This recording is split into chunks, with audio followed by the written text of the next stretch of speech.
Hi everyone, my name is Brianna Emmerich, and for my exploration paper I decided to do sort of a biographical analysis of Bronislaw Malinowski. I know most people who have taken many anthropology courses are pretty familiar with his work and his theories.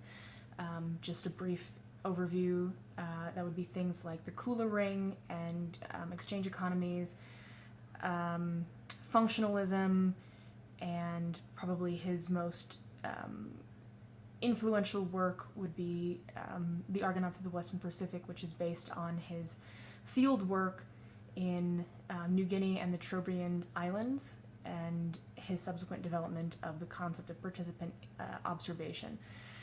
So I'm not really going to go into those particular theories. I'm going to assume that because we did a discussion post on it a couple weeks ago, that most of you guys are familiar with his core concepts.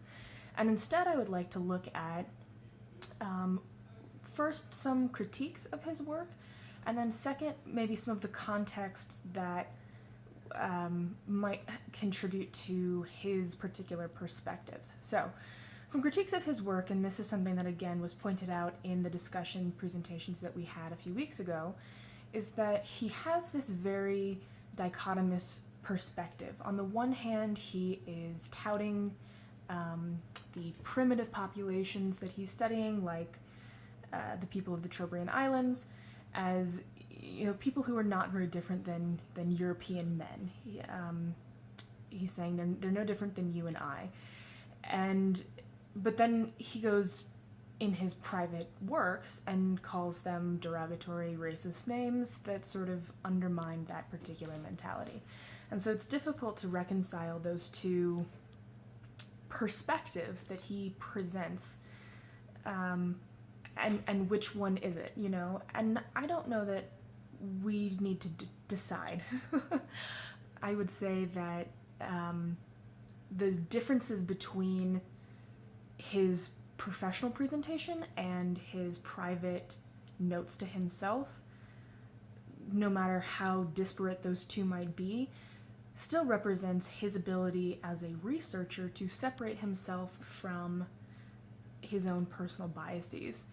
The fact that he could remove whatever he might think or feel about those populations and publish a work that sort of glorified those people in a sense, certainly exalted the complex political and social systems that they had in place, like the Kula Ring, for example, which is a huge and highly complex political authority, and publish that as what he observed and the theory that he developed, as separate from whatever his own personal feelings about those populations might be. I think that's really important as a lesson to ethnographers, is that you can have whatever personal reaction or personal feelings about a given population that you want, but it's ultimately in how you present your findings in a professional sense that I think is more important in terms of the overall ethnographic research. People are not robots. They cannot separate the good from the bad, the negative from the positive reactions. And so taking the time to synthesize those out professionally is something that Malinowski did, and I think in that sense there's a lesson to be learned there from his work as an ethnographer.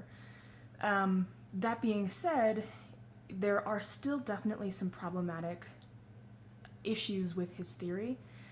In particular, his concept of functionalism, in particular sort of a physiological functionalism, kind of became the foundation to evolutionary psychology, which, as we've also briefly discussed in this class, is a pretty ineffective theory because it relies on the concept that humans have this sort of universal pattern of behavior, these intrinsically held motivations, and that culture therefore is a manifestation of those patterns of behavior.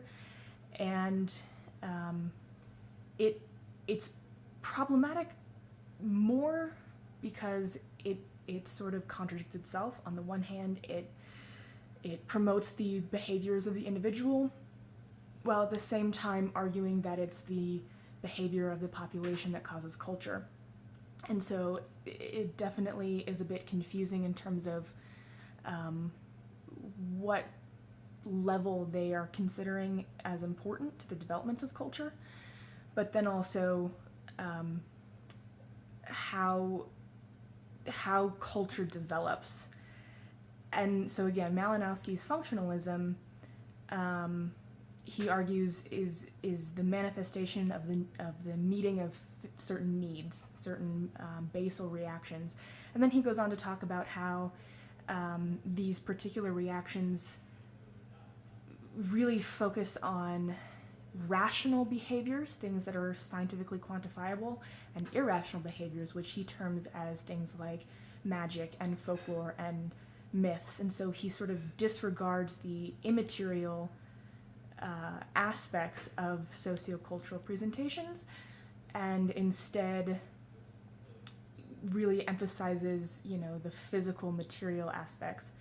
And again, that's problematic because it sort of dismisses a whole aspect of a given culture's belief and social structure that definitely influences their political, social, and economic functioning. So those are some critiques of Malinowski's work. I also wanted to talk briefly about the context. The context of his work. And in particular, I would just like to note that, this is happening during the lead up to World War I. And in fact, his second set of ethnographic research when he was in the Trobriand Islands is a direct result of World War I. He was not able to return to England, where he was living at the time, because there were no commercial vehicle or vessels available to come get him. And so that definitely, I would say, has an influence on his work. And I don't get into this too much in my paper, but I do definitely think that there was this very interesting dichotomy of social perspectives at this time. Because on the one hand, you have this huge transitional time. There's this rapid changing of the status quo, and a lot of people are really unhappy about this. And so there's this definite pushback against different cultures, different people, different ideas, and there's, I would say, this underlying feeling, this underlying sense to be more Eurocentric. And then what that means to be Eurocentric differs, of course, depending on whether you are sort of on the Ally or Axis side. And I know that those are World War II terms, but they still apply to World War I. But there's that Eurocentrism that is pervasive, especially at this time, that's very, very transitional, and there are a lot of people who are clinging to the status quo.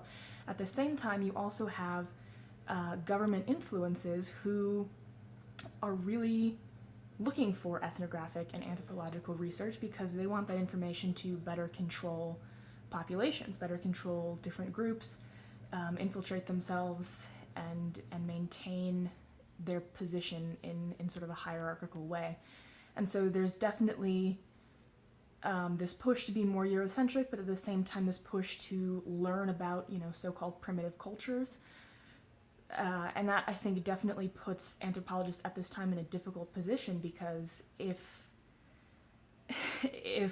the pressure to present information in a certain way is there in the academic community, it's also very difficult to